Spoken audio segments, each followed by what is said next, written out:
Welcome back to Just the News AM. It's been just about a year since we as a country have had to begin living with COVID on a daily basis. National news stations started covering Governor Andrew Cuomo's daily press briefings from start to finish at about this time last year. And rumors of him being a vice presidential pick swirled as Joe Biden clinched the Democratic nomination. Some even floated the notion that if Democrats ended up with a brokered convention, Cuomo could emerge as the last-second Democratic nominee. All the while, New York at the time was actually leading the country in not only cases of coronavirus, but deaths as well, and the media remained silent and untruthful on the matter. Joining me now to take a closer look at this is Chris Arps, National Advisory Board member for the Center for Public Policy Research's Project 21 and co-founder of MoveOnUp.org. Good morning, Chris. Welcome to Just the News. Thank you, Sophie. Thank you for having me.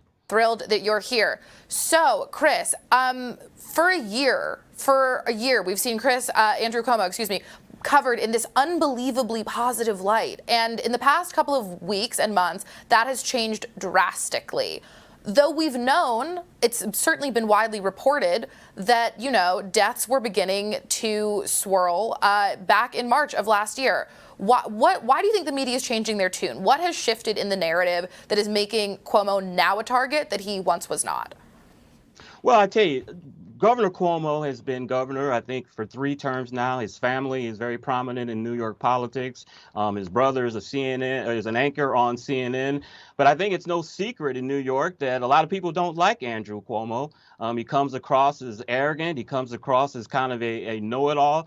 And I think that, in politics, to be successful, you've got to make more friends than you do enemies. You're going to make enemies. That's just part of the process. But I think Andrew Cuomo has made so many enemies over the years, and his enemies are starting to smell the blood in the water. And so they're taking advantage of the Me Too cancel culture to finally get him out of there. So you see the Me Too allegations, not that they're not serious and perhaps true, but it does seem like they're getting a lot of play relative to the 15,000 seniors that died last year. Why do you think the media tends to prioritize one narrative above the other? Well, I think they prioritize the Me Too cancel narrative because it's very powerful. Look at all of the politicians and stars and powerful people that they've been able to get rid of because of that. So I think that's why they're focusing more on that narrative than they are the nursing home deaths. The Me Too movement is something that Democrats have calmed onto, and they look very hypocritical if they don't put a lot of pressure on Cuomo, and that will disrupt their movement. So I think that's why they are so on Cuomo regarding these allegations. So you see the Me Too allegations as a tool being used by the sort of heads of the Democratic Party, which would imply that the heads of the Democratic Party have decided to cancel Andrew Cuomo. Do you think that that's the result exclusively of these allegations, or do you think that they're looking now at the Attorney General's report and at the Cuomo administration's attempts to hide death numbers from the Department of Justice and saying, well, it's time to move this guy along, what can we use? Yeah, I think they're looking at both the numbers, of course. I just think they just took a calculated thought and just said, hey, this is going to be the quickest way that we're going to be able to get Andrew Cuomo out of office. We now have 3 women that have come forward. He's still steadfastly saying he's not going to resign. I predict that in the coming weeks and days, there's going to be more women coming out of the woodwork. And as I said, the liberals, the progressives know that they look totally hypocritical if they're not hard on Mario Cuomo regarding these allegations. So it's almost something they have to do to keep their credibility.